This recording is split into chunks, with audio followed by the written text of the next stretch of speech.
निश्चित तौर पे ये समय बदलाव का है और 2024 में बदलाव होगा। और मोदी जी का और बीजेपी का ये प्लान है कि प्रदेश की जनता को, देश की जनता को बेरोजगार रखो, डाटा इनको फ्री देते रहो, जिससे कि जनता सिर्फ डाटा की चिंता करे और आटा की चिंता बिल्कुल ना करे कि घर में आटा दाल चावल कैसे आएगा। डाटा तो सस्ता कर दिया इन्होंने, लेकिन आटा दाल चावल तेल इस पे GST लगा दी 18%। वही आटा जो पहले आपको 25 रुपए किलो मिलता था, आज वो आटा आपको 35 से 40 रुपए किलो मिल रहा है।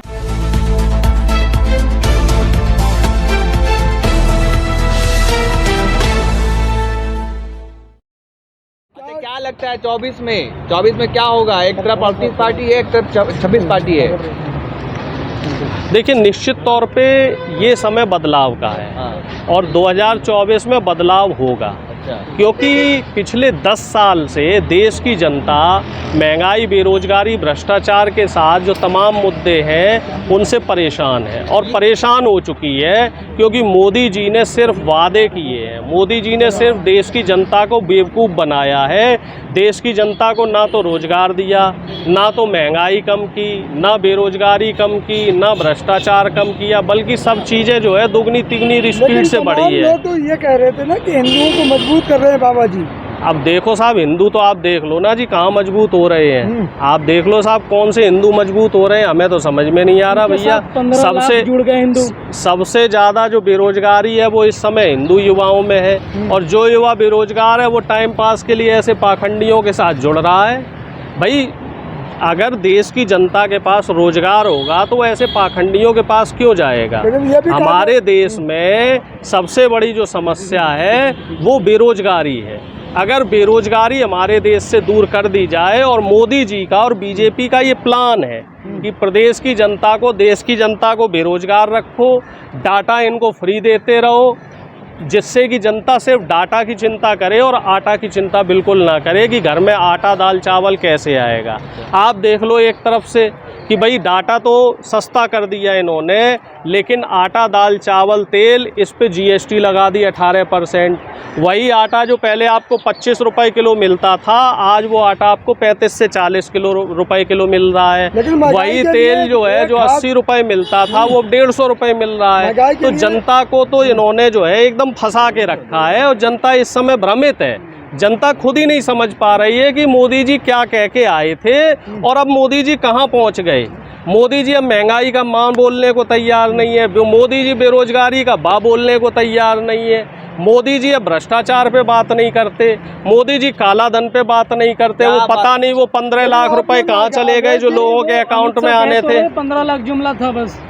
नहीं, अमित शाह तो कह रहे, लेकिन मोदी जी तो नहीं बोल रहे। हमने अमित शाह के नाम पे वोट नहीं दिया था, हमने मोदी जी के नाम पे, जो प्रदेश की जनता है, देश की जनता है, उन्होंने मोदी जी के नाम पे वोट दिया था। और जो ये बात इस तरीके की कह रहे हैं अमित शाह जी, तो उनकी बात का जवाब भी जनता देगी। जनता तो तैयार है। कर्नाटक में इनको जवाब मिला कि नहीं मिला, इसी तरीके से इन्हें बाकी जगह भी जवाब मिलेगा, बाकी जगह भी इनको जवाब मिलेगा। लेकिन होता क्या है कि जो लोकतंत्र है, यहाँ पे थोड़ा समय लगता है, व्यवस्था बदलने में थोड़ा समय लगता है। तो अभी थोड़ा सा टाइम लगेगा, क्योंकि जनता अब इनके जो झूठ हैं, जो इनके जुमले थे, उन जुमलों को समझ चुकी है। अब जनता जो है अपना फैसला करने वाली है। इसी वजह से ये डरे हुए हैं। जो 38 दलों का इन्होंने एक दलदल बनाया है, जो एक ठगों की पंचायत बनाई है 38 दलों की, वो इसी वजह से बनाई है कि मोदी जी भी डरे हुए हैं और अमित शाह जी भी डरे हुए हैं कि अब हम सत्ता से बेदखल होने वाले हैं। तो अब ये जो निगोशिएशन है, इनका निगोशिएशन चल रहा है। अरे कहाँ गए जो कहते थे साहब कि एक अकेला सब पे भारी, अब उस अकेले को 38 बैसाखियों की ज़रूरत पड़ गई। जो कह रहे हैं कि राहुल गांधी कमज़ोर है, कांग्रेस पार्टी कमज़ोर है, विपक्ष बेदम है। तो अगर विपक्ष बेदम है तो आपको विपक्ष से लड़ने के लिए 38 लोगों की ज़रूरत पड़ गई। 38 लोगों के साथ आप गठबंधन करेंगे। आपने तो अटल बिहारी वाजपेयी जी के भी रिकॉर्ड तोड़ दिए। अटल बिहारी वाजपेयी जी ने 36 दलों के साथ गठबंधन करके सरकार बनाई थी। आप तो उनसे भी 2 कदम आगे निकल गए, और फिर आप कहते हो कि साहब एक अकेला सब पे भारी। साफ तौर पे संकेत है कि बीजेपी जो है वो चारों तरफ से घिरी हुई है। जो जनता के मुद्दे हैं, जनता के मुद्दों पे बीजेपी सामना नहीं कर पा रही है। इसी वजह से इन्हें 38 बैसाखियों की जरूरत पड़ी है। क्या बात कर रहे हैं सर, दिन रात हर तरफ मोदी मोदी हो रहा है, लोकप्रिय नेता बन गए, डंका बज रहा है विश्व में। मोदी डंका नहीं तो कौन? नहीं, बिल्कुल डंका तो बज रहा है। हाँ। इसीलिए अमेरिका गए तो वहाँ पे एक्सपोर्ट में इन्होंने जो एक्सपोर्ट ड्यूटी लगती है वो ड्यूटी खत्म कर दी। अब विदेश से अमेरिका से दालें आएंगी और टैक्स फ्री दालें आएंगी, यानी कि हमारे किसान की कमर तोड़ दी। फ्रांस गए और वहाँ यूरोपीय संसद में, यूरोपियन जो पार्लियामेंट है, वहाँ पे एक विधेयक पास हो गया फ्रांस में, आपको शायद जानकारी हो, वहाँ पे मणिपुर हिंसा की निंदा हुई है। इसके साथ ही ऑस्ट्रेलिया गए तो ऑस्ट्रेलिया में क्या विधेयक वहाँ पास हो गया कि इंडिया के 5 राज्यों से अब वहाँ पे बच्चे पढ़ने नहीं जा सकते। तो मोदी जी जहाँ जहाँ जा रहे हैं वहाँ से वो नुकसान करा के आ रहे हैं। मोदी जी फ्रांस में हिंसा पे चर्चा कर सकते हैं, मोदी जी रूस और यूक्रेन की हिंसा पे चर्चा कर सकते हैं, लेकिन मोदी जी मणिपुर हिंसा पे चर्चा नहीं कर सकते। मोदी जी को मणिपुर से डर लग रहा है, क्योंकि मणिपुर की जो हिंसा है वो इनकी नाकामयाबी है।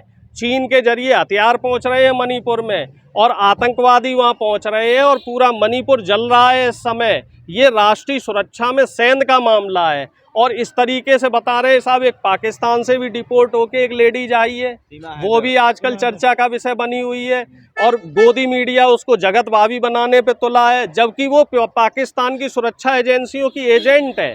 ऐसे लोगों को तो जेल की सलाखों के पीछे होना चाहिए, इनके खिलाफ सख्त से सख्त कार्रवाई होना चाहिए। और ऐसे लोगों को साहब आप मीडिया कवरेज दे रहे हो, आप जगत भाभी बना रहे हो। अरे मोदी जी और बीजेपी के लोग, मुझे लग रहा है पागलों की जमात है। देशद्रोहियों को, गद्दारों को और जासूसों को आप जो है भाभी बना रहे हो, और जो देश की जनता है वो देश की जनता के बारे में आप नहीं सोच रहे हो। अंतर्राष्ट्रीय भाभी बनाने की मांग चल रही है। ये बिल्कुल सरासर जो है एक मीडिया का जाल है, क्योंकि इनको मणिपुर पे जवाब नहीं देना। ये इसीलिए मुद्दों से जनता को डाइवर्ट करना चाह रहे हैं, क्योंकि जनता मणिपुर पे सवाल कर रही है। क्योंकि राहुल गांधी समेत जो तमाम विपक्षी दल है वो मणिपुर से सवाल कर रहे हैं, मणिपुर पे। इस वजह से ये सीमा हैदर का मुद्दा लेके आए हैं। और आप देखना 2 दिन बाद संसद शुरू होने वाली है, मानसून सत्र में भी इनसे मणिपुर पे सवाल होगा, इनसे महंगाई पे सवाल होगा, इनसे बेरोजगारी पे सवाल होगा। और आप फिर देखना कि जो संसद का सत्र है वो फिर ये लोग बाधित करेंगे, इस बार फिर ये लोग कार्रवाई नहीं करेंगे और जो ठीकरा है वो विपक्ष पे फोड़ देंगे कि साहब विपक्ष कार्रवाई नहीं होने दे रहा है। अच्छा, सीमा हैदर के बारे में आपका क्या मानना है? नहीं, वो एजेंट है, उसको जेल की सलाखों के पीछे होना चाहिए और उसके खिलाफ जो है सख्त से सख्त कार्रवाई होनी चाहिए। कि पाकिस्तान लोगों का क्या है, देखो हमारे देश की जनता भोली वाली है, उसको मीडिया जैसा दिखा देता है वो उसको कुछ देर के लिए सच मान लेती है, और जब सच्चाई सामने आती है तो फिर जनता बाद में माथा पीटती है। मीडिया ने दिखाया मोदी भैया विकास पुरुष है, 15 लाख लाएगा, लगा जनता को लगा कि हाँ भाई सच है। अब वही जनता माथा पीट रही है, वही किसान माथा पीट रहे हैं, वही जवान में माथा पीट रहे हैं। जवानों को 1 रैंक 1 पेंशन लाने वाले मोदी अब अग्निवीर लेके आ गए। वो एक गाना, एक कहावत थी ना भाई, क्या से क्या हो गए देखते देखते।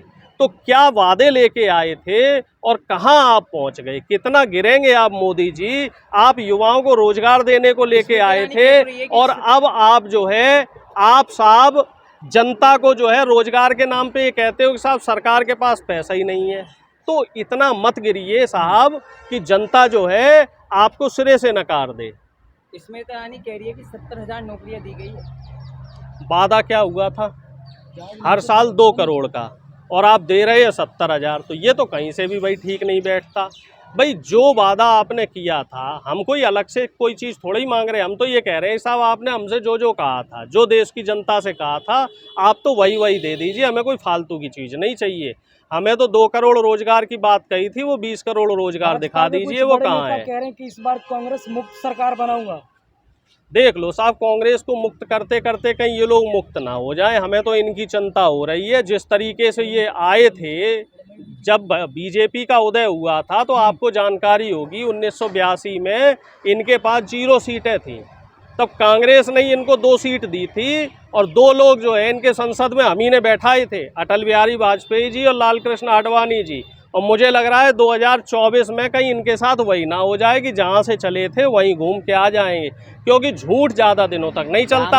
हमारी पार्टी 140 साल पुरानी पार्टी है और कई बार लोगों ने बोला कि साहब कांग्रेस ख़त्म हो गई, कांग्रेस ख़त्म हो गई, लेकिन जब जब लोगों ने सवाल किया तब तब कांग्रेस उतनी मजबूती के साथ आई। इमरजेंसी का दौर देखिए, 1977 में इंदिरा गांधी जी के इस्तीफा देने के बाद जनता पार्टी की सरकार बनी जिसे आरएसएस ने समर्थन दिया था, लेकिन जब 79 में दोबारा चुनाव हुए तो जनता पार्टी को जनता ने बाहर भगा दिया और कांग्रेस पार्टी को फिर से सत्ता में लेके आए। ऐसे ही 2004 में जब चारों तरफ चल रहा था साहब साइनिंग इंडिया फील गुड, लेकिन क्या हुआ, कांग्रेस पार्टी फिर से बाउंस बैक करी। तो वैसे ही मैं आपसे कह रहा हूं कि 2024 में हमारी पार्टी फिर से वापस आएगी और ये जो झूठे लोग हैं, पाखंडी लोग हैं, जो ये अत्याचारी लोग हैं, इनको सत्ता से बेदखल करेंगे। अठावले जी का कहना है कि मोदी जी के टक्कर कोई नहीं ले सकता। बिल्कुल, ऐसे नीच पाखंडी आदमी की टक्कर कौन ले सकता है। इतना बड़ा झूठा हमने आज तक तो देखा नहीं, ना हमें देखने को मिलेगा।